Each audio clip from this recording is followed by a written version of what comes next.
ரெடிண்ணே போலாம். Okay okay. ஆஷிகே 2 மினிட்ஸா? ஏய் வீடியோவே 2 மினிட்ஸ் தான் சொல்கிறேன். இல்லை புரியல.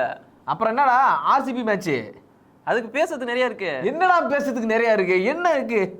எல்லா மேட்சும் தோத்துக்கிட்டே இருக்காங்க, என்ன இருக்கு பேசுறதுக்கு? அப்புறம் எதுக்கு சிவப்பு சட்டை போட்டு வந்து உட்காந்துருக்கீங்க? ஜெயிப்பாங்கன்னு நினைச்சு போட்டு வந்தேன். ஆனா அவங்க பாத்தீங்களா, நீ பச்சை சட்டை போட்டு வந்தாங்க. ஐயோ சரி, டீம் பேரை மாத்தி பார்த்தாங்க, ஜெயிக்கல. ஜெர்சியை மாத்தி பாக்குறாங்க, ஜெயிக்கல.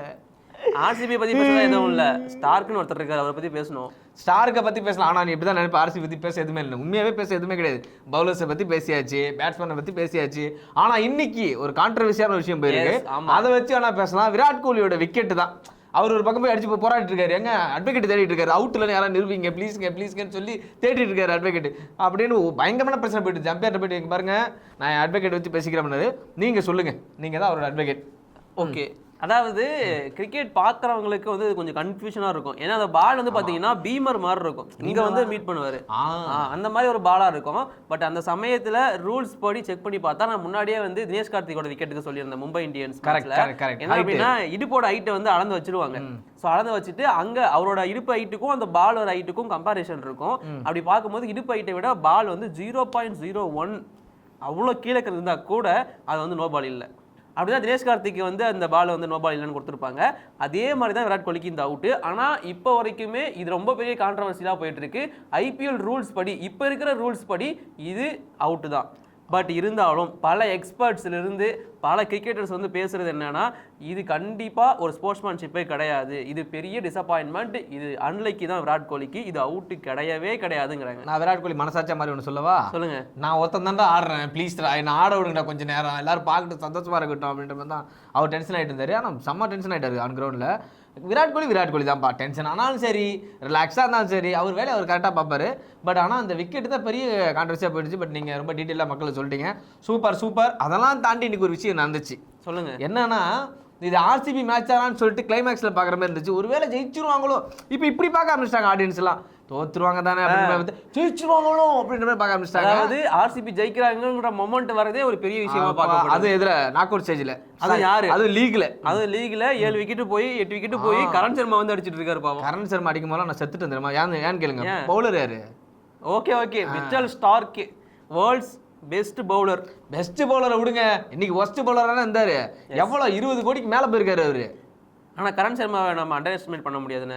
ஹாட்ரிக் சாம்பியன் அவரு. ஆமா ஹாட்ரிக் சாம்பியன், கரெக்டா தெளிவா வேற டீம் கிடைச்சது. அது இப்படி சொல்லி தெளிவா ஒரு பக்கம் வந்து நான் செதறிட்டேன், என்னடா 3 6 அடிச்சுன்னுக்கிறான் அப்படின்னு சொல்லிட்டு உடனே ஸ்டார்க் அங்கதான் டபார்னு லோ புல்டாஸ் ஒன்று போட்டாரு, காட்டன் போல்ட் எடுத்தாரு, மேட்சை மாத்தினாரு. ஆனா ஸ்டார்க் மாதிரி ஒரு பவுலர் இந்த மாதிரி டெய்லண்டர்ஸ் கிட்ட வந்து தாக்கு பிடிக்க முடியாம இருக்கிறதுனால கண்டிப்பா டிசப்பாயின்ட்மெண்ட். இந்த சீசனே ரொம்ப அவருக்கு வந்து ரொம்ப டிஃபரெண்டான சீசனா தான் அமைஞ்சிட்டு இருக்கு. அவருக்குன்னு கிடையாது, சீசனே ரொம்ப டிஃபரெண்டா தெரியுது. டிஃபரெண்டா இருக்கா என்னப்போ? ஒரு ஐபிஎல் மேட்ச் எடுத்தா இனிமே பாருங்க, யாரு கப்படிச்சா பேசுறாமோ இல்லையோ, எஸ்ஆர்ஹெச் பத்தி எல்லா மேட்சும் பேசிட்டு இருப்போம். நீங்க நல்லா ஆடுற எஸ்ஆர்ஹெச் பத்தி கூட பேசுறீங்களா இல்லையான்னு தெரியல, சிஎஸ்கே பத்தி கூட பேசுறது கிடையாது.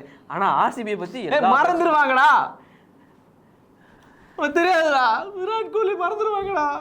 விராட் கோலி எல்லாம் மறக்க மாட்டாங்க, ஆர்சிபி மறக்க வேணா வாய்ப்பு இருக்கு. ஆர்சிபி நீங்க யாருமே பெர்ஃபார்மன்ஸ் பண்ண வில் ஜாக்ஸ், ரச்சித் படிதார் பத்தி சொல்லுங்க. ரச்சித் படிதார் நல்லா பெர்ஃபார்ம் பண்ணியிருந்தாரு, பார்த்துருக்க உங்களுக்கு சந்தோஷமா இருக்கும். என்னடா அந்த மனுஷன் திடீர்னு அடிக்கிறானே அப்படின்ற மாதிரி தான் இருக்கு. மேபி 8 பிளேயர் எடுக்கலாம் சொல்லி ரிட்டைன் பண்ணலாம்னு சொல்லி பேச்சுவார்த்தை போயிட்டு இருக்குல்ல, மேபி அந்த வாய்ப்புக்குள்ள வர்றதுக்காக படித்து இருக்காரு. 8 பிளேயர் வேணுமான்னு கேட்டா ஆர்சிபி தான் ஃபர்ஸ்ட் வேணும்னுவாங்க. நீ வேற ஒருத்தம் மட்டும் தான் உள்ள, நான் இனிமே புதுசா டீம் எடுக்கிறேன்னு சொல்லி ஆர்சிபி ரிலீஸ் பண்ணுவாங்க தெரிஞ்சு. நீங்க வேணா பாருங்க, நோட் பண்ணி வச்சுக்கோங்க, ஃபேப் டு பிளஸிஸ் அவங்க ரிலீஸ் பண்ண போறாங்க. கண்டிப்பா ரிலீஸ் பண்ணுவாங்க, ஏன்னா அவரால தான் மேட்ச் தோக்குது இல்ல. ஆர்சிபி வந்து டீமையே மாத்திடலாம்னு சொல்ல வரேன் நான். டீமையே மாத்திட்டு, ஆமா இனிமே பெங்களூருன்ற பேரே வேணாம், பெங்களூரே வேணாம் நமக்கு. அப்புறம் வேற ஏதாவது பிளேஸ் எடுத்துக்கலாம். வேற எந்த பிளேஸ்க்கு போறதா? இன்னும் நிறைய பிளேஸ் வச்சிருக்கேன் ஐடியா. வர்க்காலா எடுத்துப்போம். Varkala captain RCB, Varkala captain Virat Kohli. வர்க்காலாவா? Maldives வச்சுக்கோ, மால்தீவ்ஸ் கேப்டன் விராட் கோலி. இந்தியாவிலே இல்லையே, வெளியே இருக்கு. சரி அப்ப இதுக்குள்ள உனக்கு வேணுமா? ஏன் கொடைக்கானல் வச்சுக்க, ஃபேமஸ் ஏரியா. இப்ப ரீசன்ட் டைம்ல மஞ்சுமல் பாய்ஸ் ஃபேமஸ். சொல்லுங்க, டூர் போறதுக்கு பேசி வச்சிருக்கீங்களா? எல்லாம் டூரிஸ்ட் ஸ்பாட்டா இருக்கு. இந்த மாதிரி ஃபேமஸான ஏரியா காணா கூட அவர் ஜெயிச்சிராரு போலடா. பாவம்டா இந்த பெங்களூரு. நாம ஏன் கேரளா போக கூடாது? திரும்ப கேரளா போனா அங்க சஞ்சீவ் சாம்சனுக்கு குடி பிடிப்பீங்க. சரி விடுங்க, சஞ்சீவ் சாம்சன் தம்பிங்க பாத்துங்க. சரி ஓகே, இந்த பக்கம் கேகேஆர் பற்றி பேசுவோம். ஸ்ரேயஸ் ஐயர் பொதுவாக பர்ஃபார்ம் பண்ணுறது நடக்காத விஷயம். ஆனால் இன்னைக்கு 50+ அடிச்சாரு. ஆமாம், ஆனால் ஆக்சுவலி பில்சால்ட்டோட ஓப்பனிங் வந்து நல்லா இருந்துச்சு.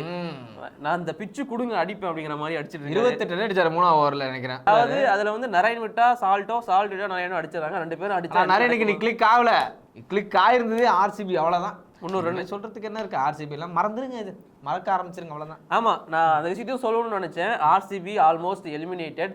மேத்தமெட்டிக்கல் சான்ஸ், அந்த சான்ஸ் இந்த சான்ஸ்னு சொன்னாலுமே நான் பாயிண்ட்ஸ் டேபிள் எடுத்து பார்க்குறேன். ஆர்சிபி ஜெர்சி கலர் தான் ரெட்டுன்னு பார்த்தா எல்லாம் ரெட்டு எல்லு.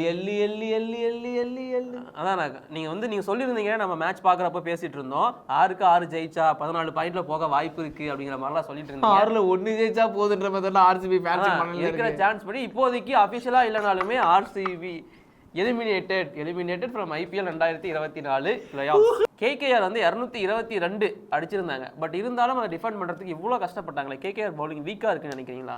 RCB bowling week, KKR bowling கொஞ்சம் வீக்காக தான் இருந்துச்சு. என்னப்பா ஸ்டார்க்கே நல்லா போடலையே பாப்பா? என்ன கேட்க வந்தேன், ஸ்டார்க்கு மாதிரி ஒரு பிளேயர் இருந்தும், சுனில் நரேன் மாதிரி, வருண் சக்கரவர்த்தி மாதிரி இருந்தும், ஷாருக் கான் இன்னும் ஒரு 20 கோடி கொடுக்குறேன், அடுத்த வாட்டி நல்ல பவுலரை மட்டும் எடுங்கன்றாராம். ஏன்னா அந்த அளவுக்கு இருக்கு. ஷாருக்கை ரிலீஸ் பண்ணுவாங்கன்னு நினைக்கிறேன் நான், எனக்கு தெரிஞ்சு. கண்டிப்பா 24 கோடிங்கிறது பெரிய தலைவலி. ஆனா ஸ்டார்க்கு வேணா கொல்கட்டா ரிலீஸ் பண்ணலாம், ஆனால் ஆஸ்திரேலியா ரிலீஸ் பண்ண மாட்டாங்க. வேர்ல்டு கப்ல இருக்குடி. ஆமா, அந்த மனுஷன் திடீர்னு மஞ்சள் சட்டை போட்டு இப்படி இறக்குவாரு. யாருக்கரே போட மாட்டேன்றாருங்களா? அங்கெல்லாம் யாருக்கர் தான் இந்த எனக்கு என்னமோ கரண் சர்மாவுக்கு ஏன் யாருக்கு நீங்க சொல்லிட்டே இருந்தீங்க மேட்ச் அப்போவுமே, ஏன் யாருக்கர் போட மாட்டேன் கரண் சர்மா? யாருக்கே போடல, அவன் மிஸ் ஆச்சு. அது எதுக்குடா போடுற? ஆமா மிஸ் ஆயிடுச்சு. ஆல்மோஸ்ட் அவர் அவுட் ஆன பாலுமே யாருக்கர் தான் ட்ரை பண்ணாரு. அவரு லோ டாஸா போச்சு. அது ஆல்மோஸ்ட் கொஞ்சம் முன்னாடி போட்டுதானா யாருக்கர் தான். ஆக்சுவலி கேகேஆர் வந்து பவுலிங்லயுமே கான்சென்ட்ரேட் பண்ண வேண்டியது இருக்கு. பேட்டிங்ல அடிச்சாலும் டிஃபெண்ட் பண்றதுக்கு எஸ்ஆர்ஹெச்சுக்குமே இந்த பிரச்சனை இருந்துச்சு. கரண் சர்மா அடிக்கும் போது கௌதம் கம்பீர் 3 மாசம் கோச்சிட்டு உட்காந்துருக்காரு. அதுக்கப்புறம் ஜெயிச்சவன தான். அதுக்கப்புறம் விராட் கோலி எப்படி உட்காந்துட்டு இருந்தாரு? விராட் கோலி இல்ல நோட்டீஸ் பண்ணியா நிதிஷ்? விராட் கோலி என்ஜாய் பண்ணி சிரிச்சாரு. ஏன்னா அவருக்கு புரிஞ்சிச்சு. டிசப்பாயின்மென்ட்ல ஒரு சிரிப்பு, வெறுப்புல ஒரு சிரிப்பு. அல்ல வெறுப்புல சிரிப்புல இது அவ்வளவுதான். உங்களுக்கு என்ன அதேதான் ஜெயிக்க மாட்டோம் போல. அவர் மனுஷனை பார்க்கும்போது எனக்கு ரொம்ப கஷ்டமா இருந்துச்சு. ரொம்ப அன்லைக். உண்மையா அவர் ரொம்ப வருத்தப்பட்டு சிரிச்சாரு. ஒரு மாதிரி நம்ம இவன் ஒண்ணும் முடிய போடா அப்படின்ற மாதிரி சிரிச்சாரு. அவரு பார்க்க செம்மையா இருந்துச்சு. நான் விராட் கோலி காய்ச்சிருக்கல. அடுத்த மேட்ச் யாரு கூட? எஸ்ஆர்ஹெச் கூட. மறந்துருங்க ஆர்சிபியை.